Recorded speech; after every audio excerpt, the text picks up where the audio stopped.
अस्सलाम वालेकुम। इस लेक्चर में हमारा फोकस है क्रॉस वैलिडेशन।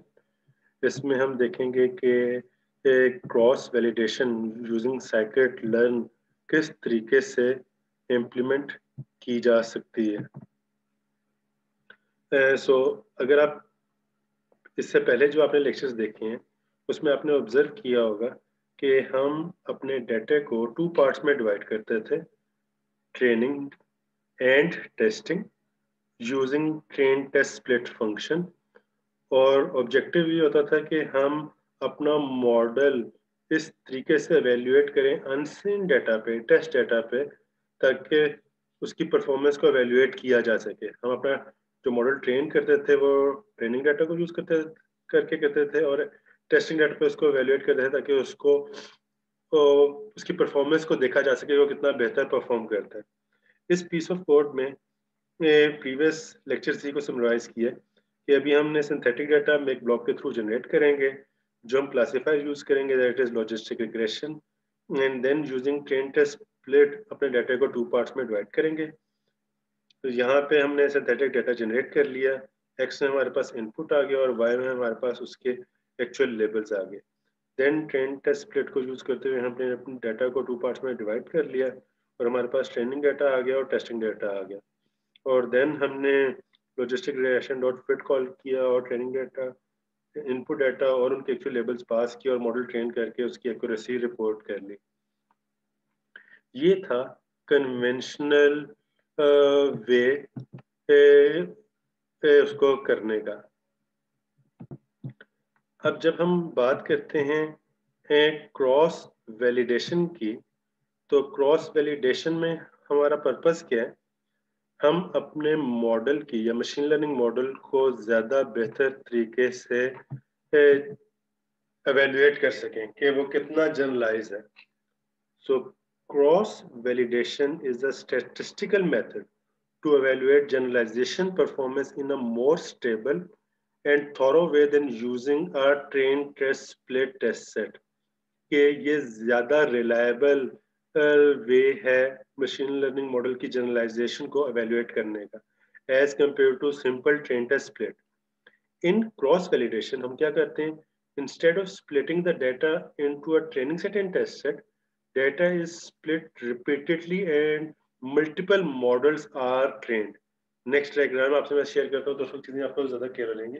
अभी just for sake of understanding हम अपने डाटा को इक्वल पार्ट्स में डिवाइड करते हैं और देन डाटा को रिपीटेडली सेपरेट करते हैं और मल्टीपल मॉडल्स ट्रेन किए जाते हैं और उस पर हम एवेल्युएट करते हैं कि ओवरऑल मॉडल कितने बेहतर रिजल्ट जनरेट कर रहे हैं। The most commonly used version of cross validation is k-fold cross validation, where k is a user defined number, usually 5 or 10।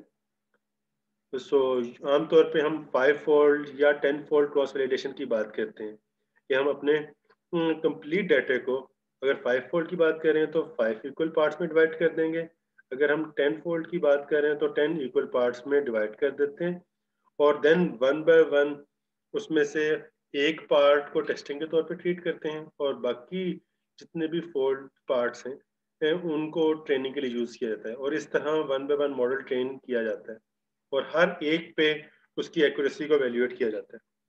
So when performing 5-fold cross validation, the data is partitioned into 5 equal parts, equal size, जिनको हम folds कहते हैं।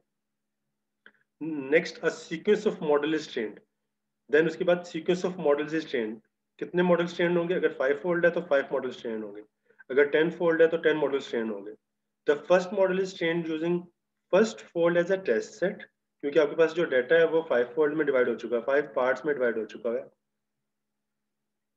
अब पहला model train होगा कि इसको as a test data रखा जाएगा और बाकी 4 मॉडल जो फोल्ड्स हैं 2 to 5, तो अगर मैं यहाँ पे इसको नंबरिंग कर दूँ 1 2 3 4 और 5, तो ये जो बाकी 4 फोल्ड्स हैं इनको ट्रेनिंग के लिए यूज किया जाएगा। तो the model is build using the data in fold 2 to 5, तो 2 से लेके 5 तक, and then accuracy is evaluated on fold 1। तो इस मॉडल पे उसकी एक्यूरेसी को कंप्यूट किया जाएगा।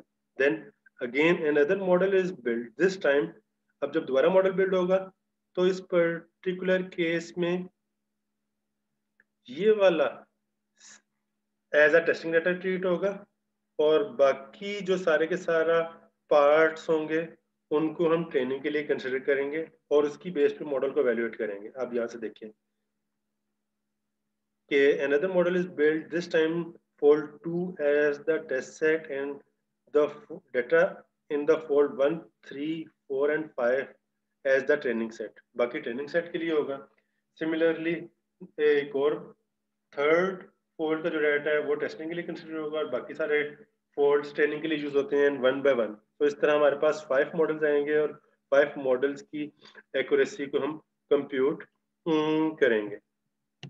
सो होपफुली यहाँ तक आपको काफी हद तक चीजें क्लियर हो चुकी होंगी। नेक्स्ट, अब पीस ऑफ कोड से आपको ज्यादा बेहतर अंडरस्टैंडिंग हो जाएगी। यहाँ पे हम क्या कह रहे हैं कि इंपोर्ट कर लिया mglearn। अगर आपके पास mglearn इंस्टॉल नहीं है तो आप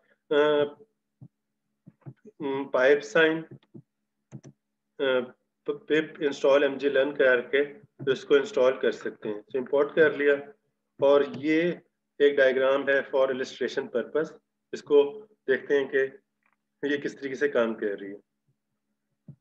तो इस डायग्राम में भी 5 फोल्ड क्रॉस वैलिडेशन ही को एक्सप्लेन करने की कोशिश की गई है कि आपके पास अगर 5 फोल्ड क्रॉस डाटा है तो आप अपने डाटे को 5 इक्वल पार्ट्स में डिवाइड कर देंगे, जिसमें से एक मॉडल जो ट्रेन होगा पहले फोल्ड को टेस्टिंग डाटा के लिए ट्रीट किया जाएगा और बाकी तमाम के तमाम फोल्ड्स ट्रेनिंग के लिए यूज होंगे और इस मॉडल की एक्यूरेसी आपके पास आ जाएगी।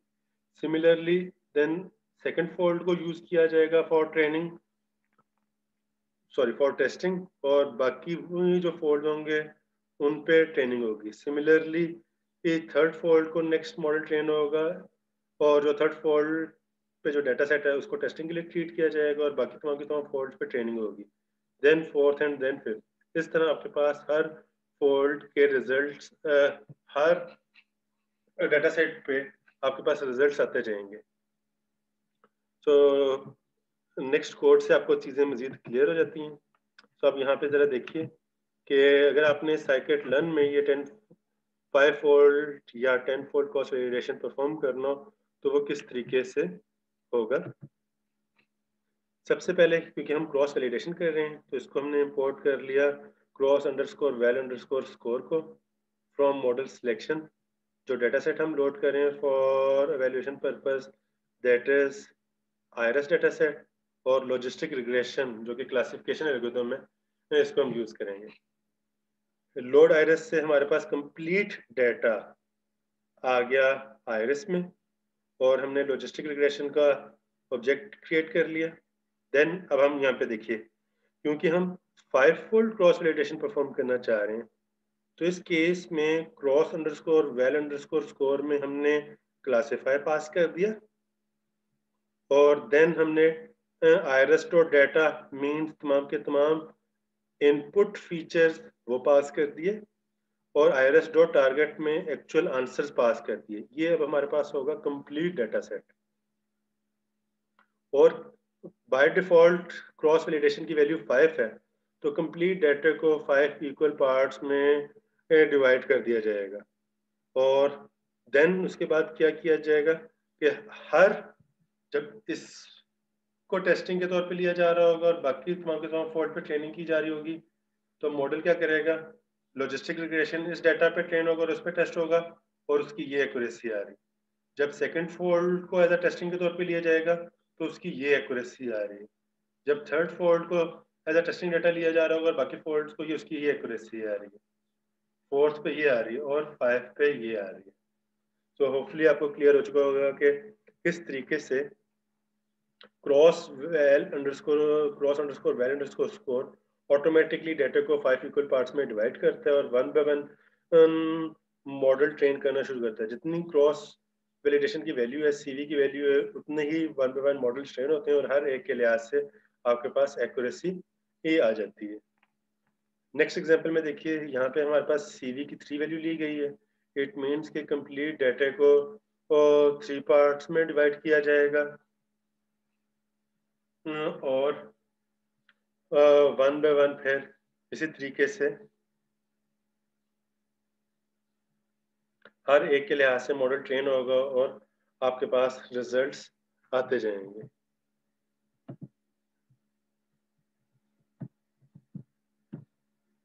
सिमिलरली अगर आप नेक्स्ट देखें, इस वाले केस में भी हमारे पास अब क्या हो रहा है कि आपके पास डिफरेंट फोल्ड्स पे रिजल्ट्स आ रहे हैं और जब आप देखना चाह रहे हैं कि ओवरऑल मीन स्कोर क्या है तो स्कोर डॉट मीन करके 0.97 ये आपके पास मीन आ रहा है। तो ये मीन स्कोर इंडिकेट कर रहे हैं कि ओवरऑल 3 फोल्ड्स या 5 फोल्ड या 10 फोल्ड पे मॉडल का जो एवरेज स्कोर आ रहा है दैट इज दिस वन। तो इस तरह आपके पास ज्यादा रिलायबिलिटी आ जाती है। अब एक चीज और क्लियर करता जाऊँ, कन्वेंशनल वे क्या था? कन्वेंशनल वे ये था कि हम अपने डाटा को 2 पार्ट्स में डिवाइड करते थे, ट्रेनिंग और टेस्टिंग। तो वहां पे चांसेस ये था थे कि आपके पास जो टेस्टिंग डाटा है, टेस्टिंग डाटा उसमें हो सकता है कि बहुत ही इजी एग्जांपल आ जाए। अगर उसमें बहुत ही इजी एग्जांपल आ जाए तो होगा ये कि वो जो मॉडल जो इस पे ट्रेन हुआ है उसके जो रिजल्ट रिपोर्ट करेगा वो बहुत ही हाई रिजल्ट रिपोर्ट करेगा, क्योंकि जो टेस्टिंग डाटा में एग्जांपल्स थी वो बहुत ही इजी थी, उनको क्लासिफाई करना बहुत आसान था और आपके पास जो एक्यूरेसी आ रही होगी वो हो सकता है 99% आ जाए या 100% आ जाए। एक पॉसिबिलिटी ये है। दूसरी पॉसिबिलिटी ये हो सकती है कि आपके पास टेस्टिंग डाटा में बहुत ही हार्ड एग्जांपल्स आ गई और आपके एमएल मॉडल को जब उस पे रिजल्ट जनरेट कर रहा है वो आ रहा है लेट्स से 80% या 50%। तो 10 फोल्ड क्रॉस वैलिडेशन से या 5 फोल्ड क्रॉस वैलिडेशन से क्या हो रहा है कि ऑलमोस्ट हर एग्जांपल पॉइंट को वो टेस्टिंग का पार्ट भी बनता है और ट्रेनिंग का पार्ट भी बनता है और इस तरह हमें पता चलता है कि हमारा मॉडल वर्स्ट केस में कितना परफॉर्म कर सकता है और बेस्ट केस में कितना परफॉर्म करता है और ऑन द एवरेज उसकी परफॉर्मेंस क्या है। तो हम ज्यादा कॉन्फिडेंट होते हैं अपने रिजल्ट्स को, अपने मॉडल्स की परफॉर्मेंस पे, क्योंकि हमें डिफरेंट फोल्ड्स पे उसके रिजल्ट्स हमारे पास आ चुके होते हैं। नेक्स्ट एग्जांपल देखिए कि यहाँ पे अब ये एक इंटरेस्टिंग चीज है, इससे आपको अब ज्यादा इंसाइट्स मिलेंगी। यहाँ पे क्या किया, यहाँ पे वही कि हमने आयरस डेटा सेट लिया और क्रॉस वैलिडेशन की वैल्यू 5 रख दी और return underscore train underscore score is equal to true. जब आप ये पैरामीटर पास करते हैं तो अब इस केस में आपके पास ज्यादा इंफॉर्मेशन आ रही है। अगर आप प्रीवियस एग्जांपल देखें तो वहां पे आपके पास सिर्फ और सिर्फ हर टेस्टिंग डाटा की, हर फोल्ड की जो टेस्टिंग डाटा है उसके सिर्फ स्कोर आ रहे थे। मींस आपके पास सिर्फ ये वाला आंसर आ रहा था, ये वाला। और जब आपने उसको return underscore train underscore score किया तो आपके पास मॉडल ने कितनी देर ली ट्रेनिंग करने में, ये वाली इंफॉर्मेशन भी आ रही है। फिर प्रेडिक्शन में उसने कितना टाइम लिया हर फोल्ड पे, आपके पास ये वाली इंफॉर्मेशन भी आ रही है। देन टेस्टिंग पे क्या स्कोर आया, ये वाली इंफॉर्मेशन भी आ रही है। और हर फोल्ड पे आपके पास जो ट्रेनिंग डाटा पे क्या रिजल्ट्स थे वो वाली इंफॉर्मेशन भी आ रही है। तो यहाँ पे ज्यादा डिटेल से इंफॉर्मेशन आ रही है। यहाँ पे हमने क्या किया, पांडास की लाइब्रेरी को इंपोर्ट किया और ये जो कंप्लीट रिजल्ट आ रहा था उसको डाटा फ्रेम में शो कर दिया ताकि ज़्यादा थोड़ा सा रीडेबिलिटी इजी हो जाए। और नेक्स्ट यहाँ पे क्या किया जा रहा है, सिंपल अब देखा जा रहा है कि ओवरऑल हमारे पास जो मॉडल आ रहा है उसका उसने डिफरेंट फॉल्ट पे कितना टाइम लिया, मीन टाइम ट्रेनिंग के लिए, प्रेडिक्शन के वक्त कितना टाइम था, टेस्टिंग डाटा पे कितनी मीन एक्यूरेसी आ रही है, ट्रेनिंग डाटा पे कितनी मीन एक्यूरेसी आ रही है, ये मजीद हमारे पास इंसाइट्स आ रही है। सो ये बड़ा हेल्पफुल पैरामीटर है अगर आपने मजीद अपने मॉडल को एनालाइज करना हो तो। ये कुछ हमारे पास उसके बेनिफिट्स हैं जो हम पहले डिस्कस कर चुके हैं। एक दफ़ा दोबारा देख लेते हैं इसमें क्या चीज़ डिस्कस की जा रही है। बेनिफिट्स ऑफ क्रॉस वैलिडेशन क्या है? train test split performs a random split of the data. Imagine that we are lucky when randomly splitting the data and all examples that are hard to classify in the training set. Then the test set will only contain easy examples. ये चीज़ हम पहले discuss कर चुके हैं कि testing data में easy examples आ जाएंगी और जिसकी वजह से बहुत ही high accuracy और ये vice versa भी हो सकता है. So जब हम when using cross validation, each example will be a training set exactly once. ये वो चीज़ हम डिस्कस कर चुके हैं. हर एग्जाम्पल ट्रेनिंग का पार्ट भी बनेगा और टेस्टिंग भी पार्ट बनेगा और हमारे पास जो रिजल्ट्स आ रहे हैं वो ज़्यादा हमारा कॉन्फिडेंस होगा मॉडल पे क्योंकि ऑलमोस्ट हर एक एग्जाम्पल पॉइंट को टेस्टिंग के तौर पे ट्रीट किया जाएगा. Having multiple splits of data also provides some information about how sensitive our model is to the selection of the training data set. तो ये भी इंसाइट हमें मिलती है जो हमने पहले देखा कि हमारा मॉडल कितना सेंसिटिव है अगर उसका ट्रेनिंग डाटा या टेस्टिंग डाटा चेंज हो जाए तो. फिर looking at the score of the IRS data set above, we see accuracies between 90 and 10 and 100%. This is quite a range. Provide us with an idea how the model might perform in the worst case and the best case scenario when applied to the new data. So ये एक चीज ध्यान में रखिए, ये सिर्फ जब आप 10-fold क्रॉस वैलिडेशन कह रहे हैं या 5-fold क्रॉस वैलिडेशन कह रहे हैं, इंटरनली 5 मॉडल्स बिल्ड हो रहे हैं या 10 मॉडल्स बिल्ड हो रहे हैं. आप ये जो मॉडल्स बिल्ड हो रहे हैं आप इनको मॉडल को एज इट इज डिप्लॉय नहीं कर सकते. ये सिर्फ आपको इस तरह की इंसाइट प्रोवाइड कर रहे हैं कि आपका ओवरऑल मॉडल कितना बेहतर है, कितना पुअर जा रहा है, क्या चीजें. लेकिन आप ये नहीं कह सकते कि अच्छा अब हमने क्योंकि 5-fold क्रॉस वैलिडेशन की है तो इसमें से वो वाला मॉडल सिलेक्ट डिप्लॉय कर दें जिसकी परफॉर्मेंस 100% आ रही. नहीं, ये गलत है. ये जिस आपको इंसाइट प्रोवाइड कर रही है. So another benefit of cross-validation as compared to using a train test split is that we use our data more effectively. When using the train test split, we usually divide 75% of the data.